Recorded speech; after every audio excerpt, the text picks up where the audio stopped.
Hello everyone, welcome to my channel. तो अभी अब हम बात करने वाले हैं हमारी कम्युनिटी के अंदर हमारा स्टार्ट हो गया है नेक्स्ट चैप्टर, जो कि चैप्टर का नाम है हमारा ऑक्यूपेशनल हेल्थ।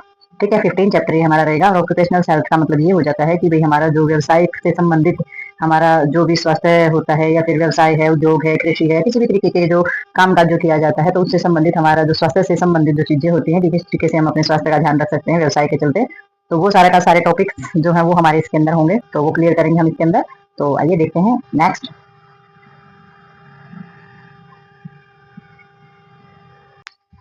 तो भैया आगे इन्होंने बताया कि people at risk wherever they are employed, the aim of occupational health services at जो started by of the expert community, expert committee जो है WHO हमारी 1950 में ये हमारी की गई थी शुरुआत इस चीज की। तो इसमें बताया गया कि लोग जो है यानी कि पीपल आर एट रिस्क, तो इन्होंने बताया कि लोग जहाँ पर काम करते हैं और किसी भी प्रकार का रिस्क लेते हैं या किसी भी प्रकार के खतरे में रहते हैं और जहाँ पर काम करते हैं, तो जो हमारा विश्व स्वास्थ्य संगठन जो है हमारी कमेटी है जो, तो उसके द्वारा WHO के द्वारा जो हमारे बिल्कुल विशेषज्ञ हैं, तो उनके द्वारा ये हमारा व्यावसायिक स्वास्थ्य जो है ऑक्यूपेशनल हेल्थ जो है उसकी सेवा के कुछ उद्देश्य रखे गए थे कि भी किस तरीके से इन लोगों की सेवा की जाए जो कि व्यवसायिक हेल्थ जो है उसमें सहायता कर सके। तो ये सबसे पहले हमारा इसके अंदर आ जाता है the promotional and the maintenance of the highest degree of physical, mental and social wellbeing of worker in all occupations. तो भाई सभी व्यवसाय जो हमारे होते हैं, यानी कि सभी प्रकार के जो हमारे व्यवसाय होते हैं, तो उनमें जो काम करने वाले जो हमारे वर्कर्स होते हैं, ठीक है, तो वर्कर्स की सारे की सारी शारीरिक है, मानसिक है, और जो सामाजिक कल्याण के लिए जो ज्यादा से ज्यादा उस स्तर को जो है बढ़ावा दे बनाए रखने के लिए हमारी कमेटी जो है उसने ये सारी की सारी चीजें स्टार्ट की थी। शारीरिक रूप से भी स्वस्थ रहे, मानसिक हालत भी ठीक रहे और सामाजिक दृष्टि से भी उनका कल्याण हो। तो ये प्रमोशन और मेंटेनेंस जो है वो हमारा दिया गया था WHO की तरफ से। और नेक्स्ट उन्होंने बताया था the prevention among worker and departure and health caused by there working condition. तो भी नेक्स्ट उन्होंने बताया कि भी काम करने वाले जितने भी हमारे वर्कर्स होते हैं, तो उनकी उनकी जो काम की जो परिस्थितियों के कारण होने वाले स्वास्थ्य संबंधी किसी प्रकार का विकार हो जाता है, चोट लग जाती है, तो उन सभी विकारों की रोकथाम के लिए इन्होंने चीजें लागू की थी। यानी कि कंपनी है, फैक्ट्रीज है, उनमें काम करने वाले जितने भी हमारे जो वर्कर्स होते हैं, अगर उन्हें किसी प्रकार की जो चीज है उनसे खतरा ना रहे, मशीनों से भी खतरा ना रहे, ठीक है, तो जो परिस्थितियां उनके कारण होने वाली स्वास्थ्य संबंधी जो भी हमारे विकार है उनकी रोकथाम की जाए। ठीक है, तो नेक्स्ट इन्होंने बताया है कि भी प्रोटेक्शंस दी जाए जो वर्कर्स होते हैं देयर एम्प्लॉयमेंट, तो वे जो रोजगार जो कर रहे हैं, और जो भी हमारे वर्कर्स जो होते हैं उनकी अच्छी तरीके से प्रोटेक्शंस की जाए, सुरक्षा की जाए, भी किसी भी प्रकार की चोट ना लगे, नुकसान ना हो उनका। ठीक है, तो इसमें आगे इन्होंने बताया हेल्थ प्रमोशन ऑफ वर्कर। तो भी हेल्थ प्रमोशन ऑफ वर्कर में हमारी कौन सी चीजें आ जाती हैं? The first aim of the occupational health services health promotion of worker in all occupations. तो इन्होंने बताया है कि ये जो हमारा व्यवसाय होता है, तो उसके अंदर क्या होती है, हमारी जो स्वास्थ्य सर्विसेज होती है, यानी कि स्वास्थ्य सेवा का जो है पहला जो एम है, यानी कि उद्देश्य है, सभी व्यवसायों में सभी व्यवसाय जितने भी हमारे होते हैं उसमें कार्यरत जितने भी हमारे वर्कर हैं उनके स्वास्थ्य को बढ़ावा देना होता है। तो सबसे पहला उद्देश्य जो है वो ऑक्यूपेशनल हेल्थ के अंदर जो हमारे वर्कर है उनके स्वास्थ्य को बढ़ावा देना। And major which the promote health have already been of discussed at some length in chapter 3। तो इन्होंने बताया कि जो हमारा जो स्वास्थ्य के बारे में, स्वास्थ्य को बढ़ावा देने के हमारे जितने भी उपाय हैं वो अध्याय 3 के अंदर हम पहले पढ़ चुके हैं, प्रीवियस वीडियो हमारी डल चुकी है इस चीज के बारे में। तो लेसन 3 में हम सारी की सारी चीजें क्लियर कर चुके हैं। तो there these may be the stated once again with respect to worker engage of the various occupation as follow. तो भी अलग अलग व्यवसाय में काम करने वाले हमारे जितने भी वर्कर्स होते हैं उनके संदर्भ में जो हमारी कई प्रकार से उसके बारे में बताया जा सकता है। तो आगे देखते हैं भी किस किस टाइप के हमारे वर्कर्स होते हैं, कहाँ कहाँ काम करने वाले होते हैं। तो अलग अलग प्रकार के जो हमारे व्यवसाय होते हैं और उनमें काम करने वाले जो हमारे वर्कर्स होते हैं, तो उनके बारे में आगे देखेंगे हम। तो भी सबसे पहला जो हमारे इसमें पॉइंट आ जाता है वो आ जाता है न्यूट्रिशन। तो न्यूट्रिशन के बारे में इन्होंने बताया कि nutrition is foundation of good health. तो न्यूट्रिशन जो है वो नींव है हमारे अच्छे स्वास्थ्य की, यानी कि अगर न्यूट्रिशन अच्छा ले रहे ना तो ही स्वास्थ्य हमारा अच्छा रहेगा, यानी कि इसका जो वर्कर्स होते हैं उनका। तो all workers should receive of advocate nutrition. तो जितने भी हमारे वर्कर्स हैं, काम करने वाले हैं, उनको पर्याप्त मात्रा में जो है न्यूट्रिशन यानी कि पोषण जो है वो मिलना चाहिए भरपूर मात्रा में। It is common knowledge that a strong and healthy worker is capable of putting in more hard labour than an undernourished और पुअरली नैरिज्ड वर्कर। तो इन्होंने बताया है कि भाई इट इज कॉमन नॉलेज। तो इन्होंने बताया है कि भाई जो पर्याप्त पोषण तो जो हमारे जो वर्कर्स होते हैं उनको देना ही चाहिए। और ये बात सही है कि एक जो मजदूर होता है ना, जो काम करने वाला होता है, अगर वो कुपोषित है और कम पोषण अगर वो ले रहा है, ठीक है, उसको पोषण अच्छे तरीके से नहीं मिल रहा है तो वो क्या करेगा, कुपोषित या कम पोषित जो हमारा वर्कर होता है उसकी तुलना में अधिक मेहनत कर सकता है। इसके अलावा यानी कि जो हष्ट पुष्ट है, जो अच्छा खाता पीता, वो ज्यादा मेहनत करेगा। जो कुपोषण का शिकार है, जिसमें पहले ही जो ना स्ट्रॉन्ग है ना हेल्दी है, ठीक है, तो वो किस तरीके से काम कर पाएगा। तो यही बात इन्होंने बोली है कि वही एक जो मजबूत और स्वस्थ जो हमारा वर्कर होता है ना, कुपोषित या कम पोषित शारीरिक की तुलना में अधिक मेहनत कर पाता है। और उसके अलावा जो हमारा मोल न्यूट्रिशन यानी कि कुपोषण शरीर में हमारे जैसे कि विषैले पदार्थ, जैसे कि सीसा है या फिर कोई और मेटाबॉलिज्म जो हमारी चीजें हो जाती हैं, ठीक है, तो उन वो भी प्रभाव करते हैं। यानी कि अगर कमजोर है शरीर तो और भी जो चीजें हैं वो भी हमारे इसके ऊपर प्रभाव डालती हैं। तो nourished worker further of the malnutrition affect of the metabolism and toxic agent. तो टॉक्सिक एजेंट जो है वो मेटाबॉलिज्म सिस्टम पर ज्यादा अफेक्ट करते हैं अगर न्यूट्रिशन की कमी है तो। मॉल न्यूट्रिशन जो होते हैं उनमें, ठीक है, उनके शरीर में, और इन्फेक्शन भी जल्दी से कैच कर लेते हैं। जो मॉल न्यूट्रिशन की बॉडी होती है वो कमजोर होती है तो इन्फेक्शन को जल्दी कैच करती है। The labour force in India is well now for it poor state of health. This is one of the reason for low productivity in the factories and industries. तो वही उन्होंने बताया है कि भाई जो लेबर फोर्सेज जो हमारे बताए गए हैं इसके अंदर, यानी कि कारखानों में और उद्योगों में जितने भी काम करने वाले हमारे रहते हैं, ठीक है, तो कम जो हमारी चीजें होती है, कम काम जो करते हैं, तो उसके कारण में से उनके कारणों में से ये एक है कि भाई जो वर्कर हैं वो मेहनती नहीं है, वर्कर जो है वो अच्छे से काम नहीं कर पाते। तो जितने भी हमारे कारखाने और जो उद्योग बताए गए हैं, वो स्टेट हेल्थ, अगर स्टेट जो उसकी हेल्थ है, जो वर्कर है, अगर उनकी हेल्थ ही सही नहीं है तो कितना काम कर लेंगे वो। तो लेबर फोर्सेज इन इंडिया, तो इंडिया के अंदर जो हमारी बताई गई है कि भाई जो भारत है उसमें जो वर्कर्स होते हैं, वर्कर का वर्ग जो है वो अपने खराब स्वास्थ्य के लिए जाना जाता है। भारत में जो वर्कर होते हैं ना, उनका स्वास्थ्य जो है सबसे खराब जाना जाता है, क्योंकि वो सिर्फ मेहनत करते हैं और वो अपनी बॉडी को देखते ही नहीं है कि भाई इनको क्या चाहिए, खाने पीने की चीजों पे ध्यान नहीं देते, सिर्फ काम काम ही देखते हैं वो।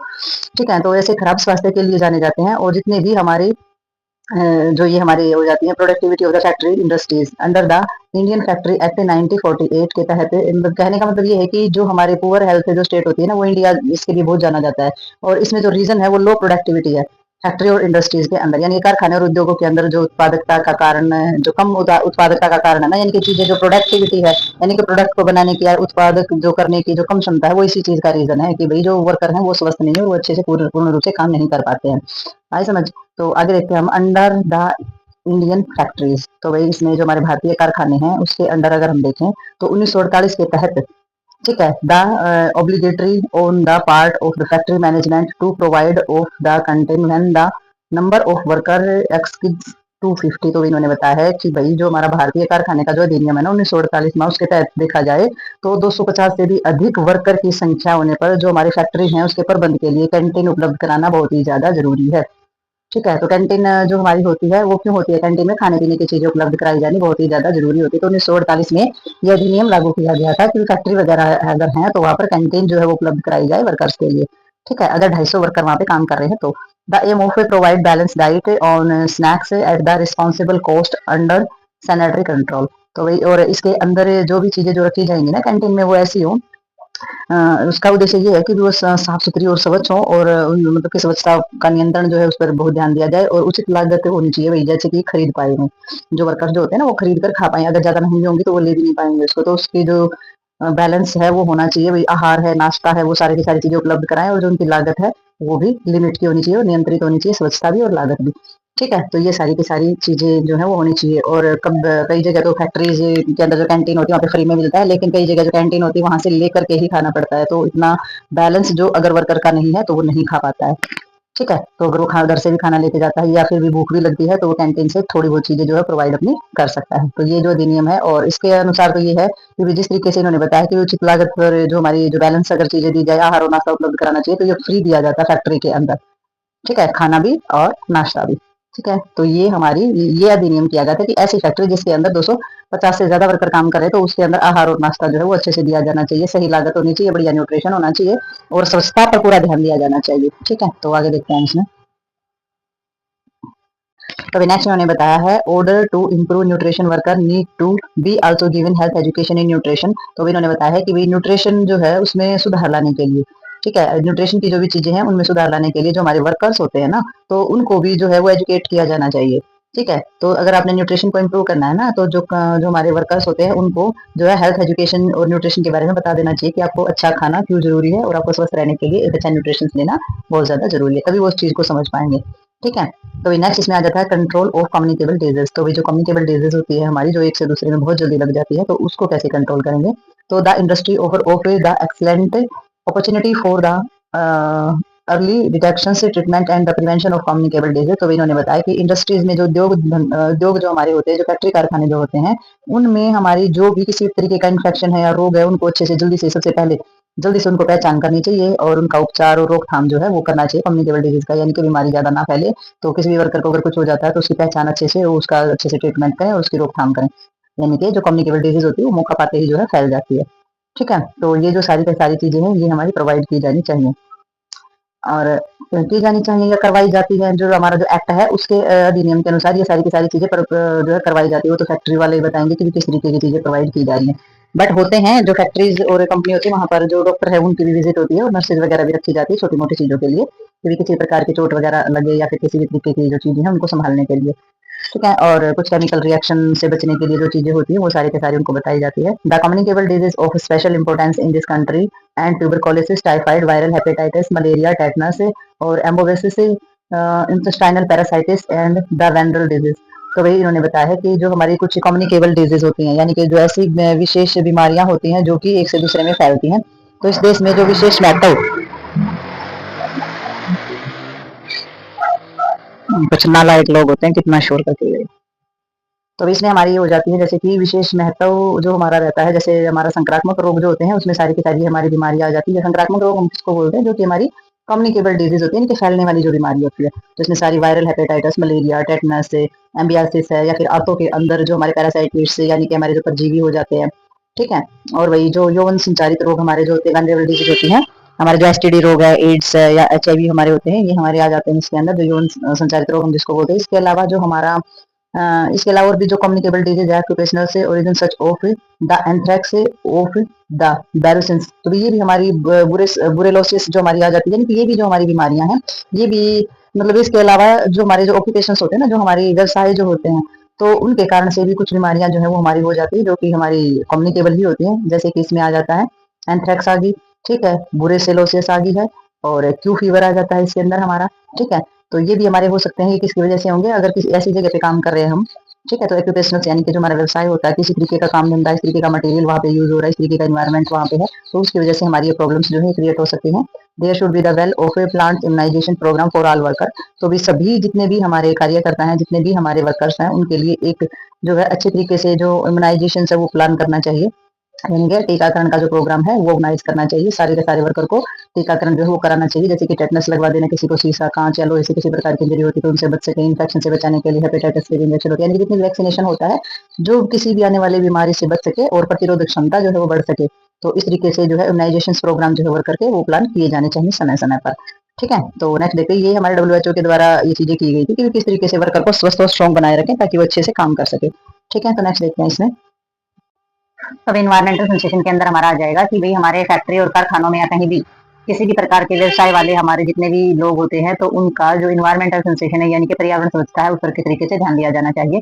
तो हमारा जो इन्वायरमेंटल सेंसेशन के अंदर जो हमारी चीजें आ जाती है, इसमें आ जाता है औद्योगिक जो भी हमारे यानी कि इंडस्ट्रीज जो हमारी चीजें होती है, इंडस्ट्रीज वर्कर जो हमारे होते हैं, यानी कि औद्योगिक वर्कर जो होते हैं, इस place in the highly of complicated environment. तो भाई जो हमारे जो भी यानी कि इंडस्ट्रीज जो एरिया जगह होती है हमारी, तो उसके अंदर बहुत ही कैसा वातावरण होता है, कॉम्प्लिकेटेड इन्वायरमेंट होता है, यानी कि बहुत ही मुश्किल भरा जो हमारा वातावरण होता है वो वहां पर होता है। तो the following aspect of the environmental sensation need special attention with in industries of establishment. तो इन्होंने बताया कि इन्वायरमेंट स्वच्छता के लिए बहुत से पहलू जो होते हैं ना, बहुत सी जो चीजें होती हैं जो स्पेशल अटेंशन जो है उनको दी जाती है कि भी कौन कौन सी चीजें हैं, कौन कौन सी चीजों पे हमने ध्यान देना ताकि इन्वायरमेंट में स्वच्छता बढ़े। ठीक है, तो सबसे पहले जो हमारी इन्वायरमेंट के हिसाब से स्वच्छ कौन सी चीजें रख सकते हैं, सबसे पहले वाटर सप्लाई, ये पानी जो है वो बिल्कुल साफ सुथरा होना चाहिए। Provision is safe drinking water supply is one of the basic requirement of all industries establishment and the installations of drinking water fountain at the convert point should be the encouraged। तो इन्होंने बताया है कि भाई जो water supply यानी कि पानी की जो आपूर्ति है वो बहुत अच्छे से होनी चाहिए, बिल्कुल पानी जो है वो सुरक्षित पानी जो पीने का जो पानी होता है वो बिल्कुल ही सुरक्षित होना चाहिए, साफ सुथरा होना चाहिए, क्योंकि ये जो है ये बेसिक रिक्वायरमेंट होती है। ठीक है, यानी कि जो हमारी इंडस्ट्रीज होती है, फैक्ट्री होती हैं, कंपनियां होती हैं, वहां पर जल आपूर्ति या फिर किसी भी तरीके का अगर आप काम धंधा करते हैं, आप घर में भी रहते हो, तो ये तो एक बेसिक नीड है। कहीं का भी इन्वायरमेंट सेंसेशन के अंदर वाटर सप्लाई तो आएगी ही आएगी। तो इंडस्ट्री के अंदर भी वो ये एक बहुत ही जरूरी हमारी जो है आवश्यकता होती है। तो बहुत ही मतलब की जो जरूरी जरूरी चीजें होती है उनमें से एक है कि भाई पानी की आपूर्ति जो है वो होनी चाहिए, सेफ पानी होना चाहिए और पानी पीने योग्य होना चाहिए। ठीक है, सबसे बड़ी बात ये है। तो इसमें जो इंस्टॉलेशन जो कराते हैं ड्रिंकिंग वाटर फाउंटेन, तो इसके लिए भी जो सुविधाजनक जो हमारे स्थान होते हैं वो पानी पीने मतलब पेयजल के फुहारे लगाने को भी बोला जाता है कि भाई अगर पानी वहाँ पर अच्छे तरीके से उपलब्ध नहीं है तो वहाँ पर पानी के फुहारे वगैरह जो है वो लगाए जाएं, लेकिन वाटर सप्लाई जो है वो बिल्कुल ही स्वच्छ और सेफ होनी चाहिए। नेक्स्ट हमारे इसके अंदर आ जाती है फूड। तो फूड जो है वो sanitary preparation, storage and the handling of a food of a canteen need attention. There should be the separated eating place and the worker who bring their lunch packets with them. तो भी इन्होंने बताया कि भी जो food जो हमारा है, सैनिटरी प्रिपरेशन जो हमारी रहती है, यानी कि खाने पीने की जो भी चीजें हैं उनमें बिल्कुल ही स्वच्छ पूर्ण जो है उनका अच्छे तरीके से भंडारण किया जाना चाहिए, तैयार किए जाने चाहिए। खाने पीने की चीजें जो है अच्छे तरीके से तैयार की जाए, अच्छे तरीके से उनको रखा जाए। और जो हमारी कैंटीन वगैरह होती है, तो कैंटीन में जो हमारा खाना जो होता है उसके प्रबंध पर भी ध्यान देना बहुत ही ज्यादा जरूरी होता है कि कैंटीन नीड अटेंशन। तो कैंटीन में जो खाना जो हैंडल किया जाता है अच्छे तरीके से उसको रखना चाहिए। और there should be separated eating place. और वही बिल्कुल जो कर्मचारी जो है वो अपना जो लेकर के जाते हैं, दोपहर का खाना लेकर के जाते हैं, यानी कि लंच जो लेकर के जाते हैं, तो उसका पैकेट जो है साथ लाते हैं और उनके लिए अलग से भोजन की जगह जो है वो होनी चाहिए। यानी कि अलग से भोजन करने की एक अलग से कैंटीन का मतलब ये हो जाता है। कैंटीन एक ऐसी जगह होती है जहाँ पर बना बना भोजन वहां से मिलता भी है, और कोई अगर घर से टिफिन लेके जाता है वर्कर तो वो वहाँ आराम से बैठकर खा सकता है। उसे चाय पानी या छोटी मोटी चीजें भी प्रोवाइड होती है, खाने की चीजें भी प्रोवाइड की जाती है। तो एक अलग स्पेस बनाया जाना चाहिए जहाँ पर वो अपना अगर खाना या लंच वगैरह लेकर के जाता है तो वहां पर खा सके। ठीक है। और इसमें आगे हमारा आ जाता है, इसके बाद होता है टॉयलेट। तो भाई टॉयलेट भी बहुत ही जरूरी चीज है। सबसे जो है बेसिक सेंसेशन तो हमारा यही रहता है, जो कि बीमारी और गंदगी जो बहुत ज्यादा मात्रा में इससे फैलती है। तो भाई टॉयलेट में क्या हो जाता है, it is recommended that there should be the list one toilet of sanitary latrine and every 25 employment male and female separated for the first 100 employees there after and the number may be reduce. तो भाई toilet के बारे में उन्होंने क्या बताया है कि ये रेकमेंड किया जाता है कि वहां पर जहां पर 100 कर्मचारी के लिए 100 कर्मचारियों के लिए प्रत्येक 25 कर्मचारियों पर कम से कम एक शौचालय या सैनिटरी लैट्रिन जो है वो पुरुष और महिला का अलग अलग होना चाहिए। ठीक है। अगर 100 एम्प्लॉय वहाँ पे काम करते हैं तो 25 के लिए एक, 25 पर एक, यानी कि 100 के हिसाब से क्या होगी, 4 जो है वहाँ पर लैट्रिन और बाथरूम जो है बनाए जाने चाहिए, और मेल के अलग और फीमेल्स के अलग होने चाहिए। ठीक है। और जो उसके बाद की जो है वो ये जो संख्या जो इन्होंने बताई है, द नंबर में भी रिड्यूस, और ये संख्या जो है वो कम की जा सकती है। ठीक है। नेक्स्ट इन्होंने बताया कि जर्नल प्लांट ऑफ क्लीननेस। तो भी जर्नल प्लांट क्लीननेस का मतलब हो जाता है कि सामान्य तौर पर जो हमारे जो प्लांट वगैरह होते हैं उनकी जो साफ सफाई और स्वच्छता जो हमारी होती है, जैसे कि इसमें आ जाते हैं dust with the settle down on the floor and machinery. तो इसमें फर्श और जो हमारी मशीनरी पर जमने वाली जो डस्ट होती है, जो धूल होती है, ठीक है, तो ये जो होती है ये बहुत ही एलर्जी का कारण बनती है, तो रेस्पिरेटरी ट्रैक पर भी अटैक करती है ये बहुत ज्यादा। तो इस चीज का भी बहुत ज्यादा ध्यान रखा जाता है कि फर्श और मशीनरी पर जमने वाली जो धूल होती है उसमें भी बिल्कुल साफ सफाई रखनी चाहिए। नेक्स्ट देखते हैं इसमें आगे है। तो अभी नेक्स्ट उन्होंने बताया है should be the promptly removed by the vacuum cleaner. तो भी जो धूल मिट्टी और इस तरीके की अगर डस्ट वगैरह होती है तो उसको वैक्यूम के द्वारा साफ कर देना चाहिए, क्योंकि अगर आप ऐसे झाड़ू से या कपड़े से साफ करते हैं तो उसमें धूल मिट्टी जो है उड़ती है और दूसरी जगह पर जाकर के जम जाती है। तो वैक्यूम के द्वारा जो साफ की जाएगी तो वैक्यूम जो होता है उस सारी की सारी डस्ट को अपने अंदर जो है इकट्ठा कर लेता है, और a high standard of the general cleaner से, और वही जो साफ सफाई का जो है वो उच्च स्तर बना के रखना चाहिए। Now the good house keeping should be the maintain. तो इसको बहुत ही अच्छी गृह व्यवस्था भी कहा जाता है। अभी अच्छी गृह व्यवस्था क्योंकि जो सारा दिन काम करते हैं तो फैक्ट्री इंडस्ट्री वो जो जगह होती है उसके घर की बराबरी हो जाती है, तो इसको अच्छी यानी कि गुड हाउस कीपिंग बोला जाता है कि अच्छी तरीके से सारी चीजों को मेंटेन रखना और साफ सुथरा रखना। नेक्स्ट हमारा आ जाता है क्यूबिक स्पेस। ठीक है। तो क्यूबिक स्पेस में आ जाता है, जैसे कि क्यूबिक का मतलब हो जाता है घन स्थान हम जिसको बोल देते हैं। तो ये किस तरीके से होता है, there should be the sufficient floor space and the cubic space to ensure of the comfortable working environment and to be the prevent respiratory infection. A minimum of 50 square feet or 5 square meter floor space per worker should be the ensured in all factories. तो cubic space का मतलब ये हो जाता है कि भाई इसमें जो है जो शुड बी द सफिशिएंट, जो कि पर्याप्त होना चाहिए किसी भी वर्कर के लिए। कैसे पर्याप्त होना चाहिए, जैसे कि आरामदायक काम कर सके ऐसा वातावरण जो है वो रखना चाहिए। ठीक है। आरामदायक वर्कर जो आरामदायक काम कर सके यानी कि कंफर्टेबल रह सके इन्वायरमेंट के अंदर, जो हमारा जो वर्कर होता है वो इन्वायरमेंट ऐसा होना चाहिए कि उसके अंदर कंफर्टेबल रह सके, उसे किसी प्रकार की दिक्कत ना हो सबसे पहले तो। And to prevent respiratory infection, और वही जो हमारे सांस से संबंधित जो इन्फेक्शन होते हैं उनको रोकने के लिए पर्याप्त जो फर्श वगैरह है या उसका जो जगह है मेंटेन की जाती है, जैसे कि 50 स्क्वायर फुट। ठीक है। वो सारा का सारा जो सारी चीजें उपलब्ध करानी चाहिए, और जितने भी हमारे कारखाने हैं उसमें हर एक जो कर्मचारी होता है कम से कम 50 वर्ग फुट या 50 वर्ग मीटर का जो फर्श है वो उनके लिए सुनिश्चित किया जाना चाहिए। यानी कि इतना नहीं कि भी एक दूसरे से बिल्कुल सटके बैठे, तो उनको इतना इतना एरिया दिया जाना चाहिए काम का कि वो अच्छे इन्वायरमेंट में रह सके और अच्छे तरीके से वो अपना रेस्पिरेटरी ट्रैक पर किसी भी तरीके का इन्फेक्शन जो है वो उनको नहीं होना चाहिए। ठीक है। तो नेक्स्ट इसमें आ जाती है हमारी लाइटिंग और वेंटिलेशन। तो ये चीज तो बहुत ही ज्यादा जरूरी है। लाइटिंग और जो हमारी वेंटिलेशन का होता है। तो इसमें हमारा आ जाता है कि भाई there should be the advocate lighting and the ventilation in all factories. तो जितनी भी हमारी फैक्ट्री या उद्योग धंधे होते हैं उनमें अच्छे तरीके से जो है प्रकाश यानी कि बिल्कुल रोशनी बहुत अच्छे तरीके से होनी चाहिए, और वेंटिलेशन यानी कि हवा का जो आना जाना है वो हमारा होना चाहिए उसके अंदर। ठीक है, तो उसमें सफोकेशन वगैरह की चीजें नहीं होनी चाहिए, तो हवा जो है अच्छे तरीके से आती जाती रहे, तो वेंटिलेशन और लाइट का प्रबंध जो है वो अच्छे से होना चाहिए। ठीक है, नेक्स्ट हमारे इसके अंदर आ जाता है प्रोटेक्शन अगेंस्ट हैजर्ड। ठीक है, तो इसमें जो प्रोटेक्शन है, सुरक्षा है, जो खतरों से जो सुरक्षा है उसका भी ध्यान रखना है। तो खतरों से जो सुरक्षा जो हमारी रहती है, तो इसने बताया कि occupational environment is the dominating by the machine chemical fumes and dust. तो इसमें हमारी रक्षा जो है वो किस चीज से की जाएगी, जो सुरक्षा है वो हमने किस चीज से करनी है। भाई, तो मशीनों का ध्यान रखना, कैसे ऑपरेट करना है, मशीनों से कई बार चोट लग जाती है। केमिकल्स यानी कि जो रसायन होते हैं, कई बार उनसे भी बहुत ज्यादा चोट लग जाती है। धुआं है और धूल है, तो ये हमारे रेस्पिरेटरी इन्फेक्शन बढ़ाने का काम करते हैं। केमिकल जो है वो स्किन पे भी प्रॉब्लम कर सकता है। मशीनें जो है कई बार किसी के हाथ, उंगली, नेल्स या कुछ भी हमारा आ सकता है। तो इन सभी चीजों से जो है प्रोटेक्शन से करने का जो प्रबंध है वो होना चाहिए। The worker need to be the protected against their hazards. तो भी जो हमारे जो वर्कर्स होते हैं उनको इन सभी खतरों से सुरक्षित रखना जो है बहुत ही ज्यादा जरूरी होता है। ठीक है, नेक्स्ट हमारे इसके अंदर आ जाता है हाउसिंग। तो भी हाउसिंग का क्या मतलब इसमें रहता है, हाउसिंग यानी कि आवास, कुछ रहने रहने सहने की जो हमारी जगह होती है। There is usually an acute storage of the housing of industries area. तो भी जो हमारा आमतौर पर जो बहुत ही acute storage of housing industries area, most worker come from rural area, they need to furnished with the essential community of amenities. तो वही इन्होंने बताया है कि भाई आमतौर पर ये एक समस्या मानी गई है, अक्यूट शॉर्टेज ऑफ हाउसिंग। तो भी आमतौर पर बहुत ही ज्यादा हमारी समस्या मानी गई है, स्टोरेज नहीं है, शॉर्टेज है। तो इसमें हमारी जो अक्यूट शॉर्टेज यानी कि बहुत ही तीव्र समस्या है, किस चीज की शॉर्टेज है, घरों की, यानी कि रहने के लिए जो आवास चाहिए होते हैं, तो उनकी शॉर्टेज जो है वो हमारी मानी जाती है इंडस्ट्रीज एरिया के अंदर। तो इसमें जो हमारे जो most worker come of the rural area, और बहुत सारे जो हमारे वर्कर होते हैं वो गांव की जगह से आते हैं, गांव में से आते हैं काम करने के लिए। तो उन्हें आवश्यक जो है दे नीड द फर्निश्ड। तो उनको बहुत ही ज्यादा जरूरी होता है कि सामुदायिक सुविधाओं से जो है अच्छी तरीके से वो करना चाहिए, एसेंशियल कम्युनिटी ऑफ कम्युनिटी। तो उनको सारी फर्निश्ड करना चाहिए, यानी कि सारी की सारी सुविधाएं उनको देनी चाहिए। ठीक है, जैसे सोने के लिए बेड हो गया है, किचन हो गई है, तो वो सारी की सारी सामुदायिक जो जरूरी होती है चीजें, सामुदायिक सुविधाएं जो है वो सारी की सारी उनको प्रोवाइड की जानी चाहिए, होती है हमारी हाउसिंग। ठीक है, तो ये बहुत ज्यादा प्रॉब्लम्स होती है। तो आवास, ये जैसे क्वार्टर हम जिसको बोल देते हैं, तो एक क्वार्टर के रूप में जो दिए जाते हैं, फैक्ट्री में काम करते तो वहाँ पे रहने के लिए रूम दे दिया, खाने पीना फ्री दे दिया दोनों टाइम का। तो ये जो चीजें होती है फैक्ट्री के द्वारा, उद्योग धंधों के द्वारा वर्कर के लिए दी जाती है, जिस वर्कर की उनको ज्यादा जरूरत होती है, जिसकी पोस्ट बढ़ जाती है या फिर जिसको नीड होती है। ठीक है, तो इस तरीके से ये हमारी प्रोवाइड की जाती है। तो नेक्स्ट देखेंगे, वो तो हर कंपनी पे डिपेंड करता है कि उसके रूल रेगुलेशन और उनकी रिक्वायरमेंट क्या है, तो उस हिसाब से चीजें होती है। हर कहीं ये जो फैसिलिटी होती है ये नहीं होती है। तो नेक्स्ट देखते हैं इसमें हम। तो नेक्स्ट हम बात करेंगे मेंटल हेल्थ के बारे में। तो मेंटल हेल्थ भी इतनी ही ज्यादा इंपॉर्टेंट होती है जितने की हमारी फिजिकल हेल्थ। ठीक है, तो मेंटल हेल्थ के बारे में इन्होंने बताया है कि भाई the objective of an occupational health services is not only to keep the worker physically health but mentally health psychologically stable. तो भाई इनका कहना भी यही है कि भाई जो हमारा जो ऑक्यूपेशनल हेल्थ जो होती है, व्यवसायिक स्वास्थ्य जो होता है, उसके सेवा का उद्देश्य केवल ये नहीं है कि भाई जो वर्कर है वो शारीरिक रूप से स्वस्थ रहे।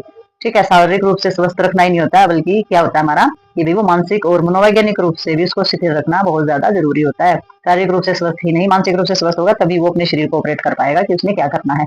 The master servant area first of the despairing. तो भाई इन्होंने बताया है कि भाई जो स्वामी सेवक का जो युग है वो तेजी से समाप्त हो रहा है। स्वामी सेवक यानी कि मास्टर सर्वेंट का जो युग है वो खत्म हो चुका है। कि भी पहले कोई जो नौकर होता था, वो जो मालिक जो होता था वो नौकर को धमकाता भी था, मारपीट भी कर देता और मतलब उसे काम भी लेता था। तो वो जमाना जो है वो अब डिस्पेयरिंग हो गया, वैसा टाइम जो है वो अब नहीं रहा है कि मास्टर सर्विस वाला टाइम अब नहीं रहा है। The worker individually and the collectively like to be the recognize, like to have major of control over their own of affairs. तो भाई इन्होंने बताया है कि भाई स्वामी सेवक वाला तो जमाना अब रहा नहीं है। तो हमारे जो वर्कर होते हैं वो हमारा इंडिविजुअली यानी कि व्यक्तिगत रूप से, सामुदायिक रूप से, या फिर हमारी जो उसकी रिकॉग्नाइज यानी कि जो उसकी मान्यता है वो प्राप्त करना चाहते हैं। वर्कर चाहते हैं हमारे भी राइट्स हैं और हमें हमारे राइट्स मिलने चाहिए, नहीं तो धरने पे बैठ जाते हैं फिर। ठीक है, तो ये सारी के सारे जो चीजें हैं वो वर्कर जो है वो जागरूक हो गए हैं अपने अधिकार को लेकर के। तो अब वो पहली वाली चीजें नहीं रही हैं।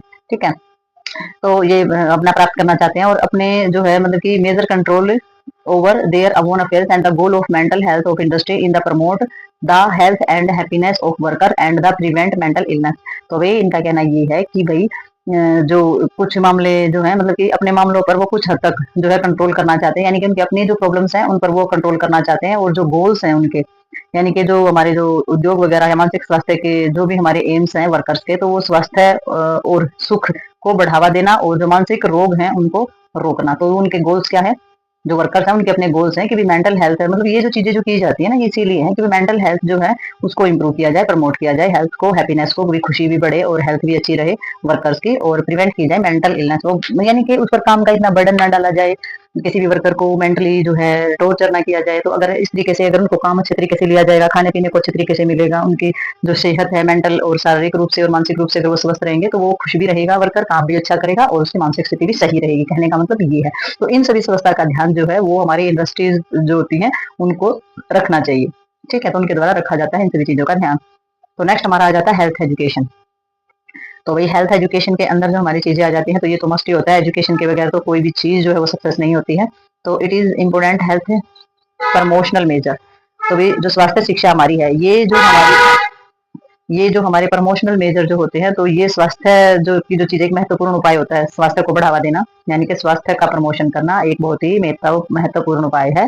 और ये जो content of health education range of the matter of personal hygiene to be the participation of worker in the planning and the operational of the total health services program in the industries.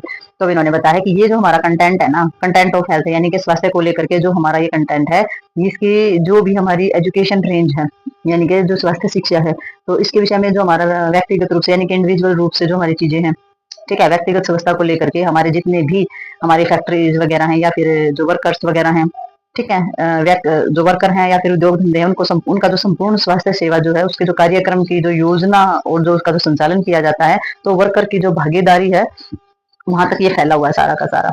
ठीक है, तो health education में, यानी कि health education में एक area शामिल नहीं है स्वास्थ्य शिक्षा के अंदर, उसमें अपना इंडिविजुअल स्वच्छता है किसी भी वर्कर की, या फिर उद्योग धंधों उससे संपूर्ण अपनी स्वास्थ्य सेवा है, उससे संबंधित प्रोग्राम्स है, उनसे संबंधित योजना है, या फिर वो योजनाएं कैसे चलाई जाती है, तो वर्कर जो है वो सारी की सारी चीजों में वर्कर की भागीदारी रहती है। अब वर्कर जो है सिर्फ अपने काम तक ही सीमित नहीं रहा है, तो जो हेल्थ एजुकेशन है वो सारी की सारी एजुकेशन जो है उनको दी जाती है।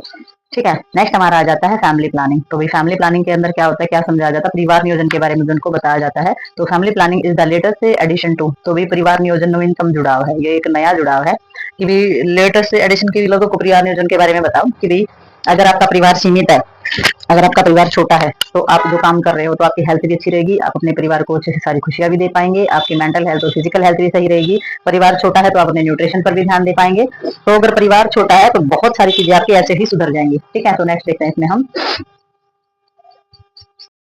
तो इसमें हमारा community health services, the worker must adopt a small family norms.